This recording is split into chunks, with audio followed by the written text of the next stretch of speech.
All right, welcome everyone. Welcome. I hope you're doing fantastic. I got a little treat for you today, just to kind of get you through the day. I hope the day is going well so far. Check this out. I have this beautiful, beautiful book here.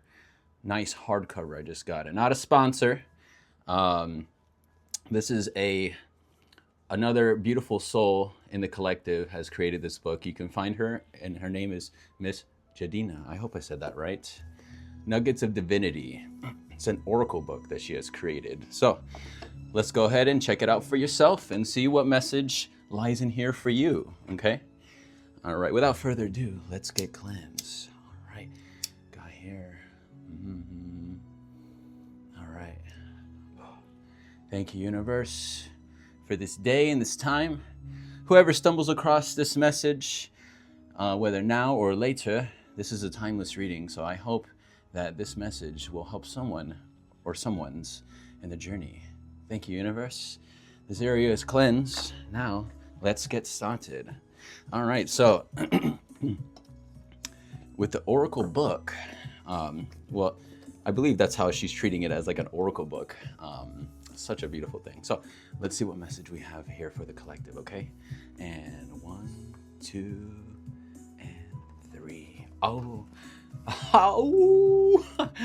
sweet heartbreak. All right, without further ado, I'll read this snippet. I hope she's okay with this, but buy her book, y'all. This is a beautiful book. Please, you can find it on Amazon. Again, not a sponsor. I just one soul to another. Now, let's see. And let's turn this down a little bit. Okay. And then it came, the inevitable bittersweet end.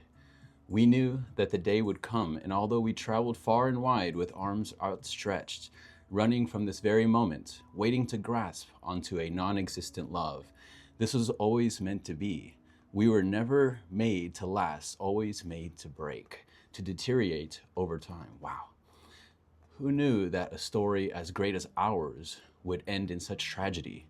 Your heart will always be a part of mine, conjoined by one simultaneous beating rhythm. Why is pain an inescapable gift from love? All I wanted was to reach the stars with you, to make love on soft clouds, to run and hide from the cold touch of this world under soft pillows made of dreams. I think sadness consumes me often when I let myself remember us. I feel guilty for having to stop loving you. And truthfully, I don't think that I ever will, for forcefully teaching myself to endure this life without your touch. I think that a piece of me left the day that you walked out the door. A piece of me that I don't think I'll ever have the pleasure of knowing again. Oof, wow. This is powerful stuff, y'all. That piece of me was innocent in all of her naive glory.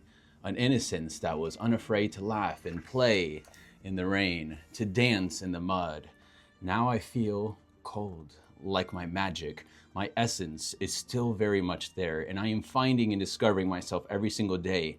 But in all of the lost love letters and whispers of sweet nothings, I think I let you convince me that I was safe with you, that I would always be okay as long as, quote, okay, end quote, was by your side and yours alone. And now, to walk this path of solitude, consoling my own weakened bones and wiping sweet teardrops from my own supple cheeks. It's crazy how much life can change in a quick blink of an eye. You only have two choices when you're faced with the inevitable loss of love. Allow it to consume you, to swallow you whole, to bury yourself in the grave that you have dug for your own being, and find comfort wrapped within the warm blanket of dirt.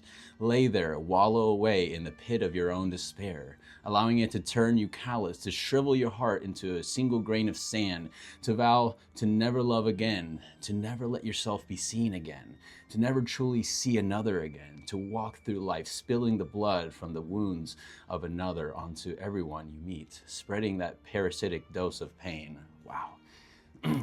The only other option was to choose to live, to wake up and experience the warm kiss of the sun, to force my eyes to witness the beauty that was existing all around me.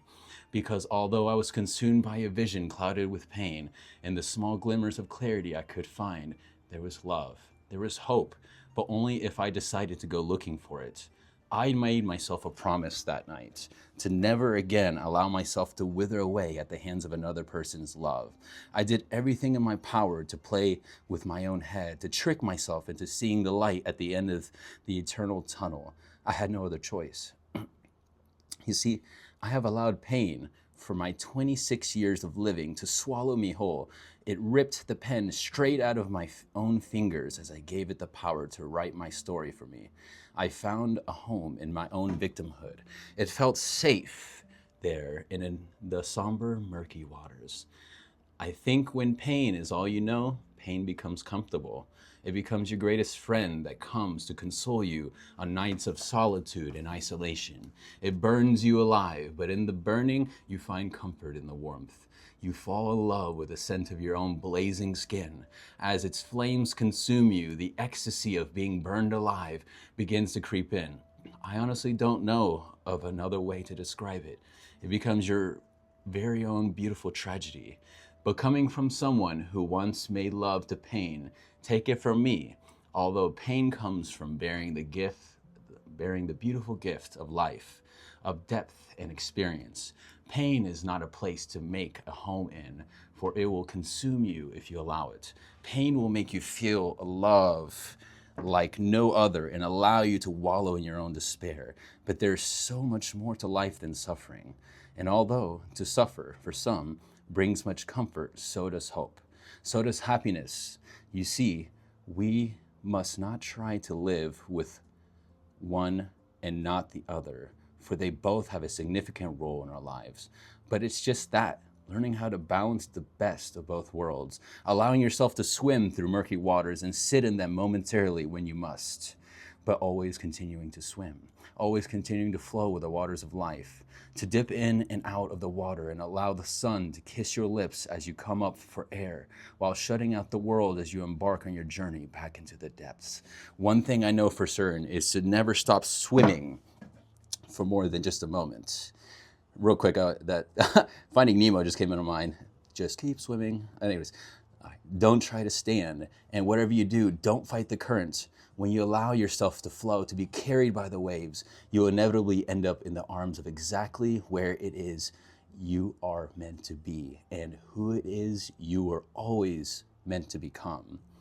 And watch now, love, as the waves come to push you, to usher you into a shore that you had no intention of exploring. And in that moment, when everything seems to be crashing down, when the waves and their strength split you wide open, exposing your flesh to the elements, it is only then that you realize the beauty within the storm. When the salt water stings your open wounds and the sun sizzles you up, you take a deep breath, and before you know it, you are laying on the sweet shore. Wow. That's so incredible, y'all. Oh, sweet heartbreak. Y'all, I don't know what to say, but this is such a beautiful, beautiful book. Anyways, that is all collective there. It looks like this message here may have been for someone that going through a heartbreak of situations. But you know, at the end of the tunnel, there's always hope. I want you to know that. You are a beautiful, lovely soul, okay? And no matter what happens in life, everything happens for a reason, okay? Everything happens for a reason, and you are exactly where you need to be. Anyways, not a sponsor. Check out this book. I got the beautiful hardcover, and it's definitely been very informative and useful for me so far on my journey, and I can't wait to continue using it. So thank you, Miss Jhadina, for being such a wonderful, beautiful light to the collective. I wish nothing but the greatest success and happiness for you. Support her channel, okay? I think she's on multiple platforms. So anyways, not a sponsor, but that is your quick little snippet reading from this beautiful Oracle book. Anyways. Until next time, Wolfpack Collective, I love you so, so much. Make sure you like, comment, subscribe, and share. And anyways, I will see you in the next one. And bye for now. Ciao.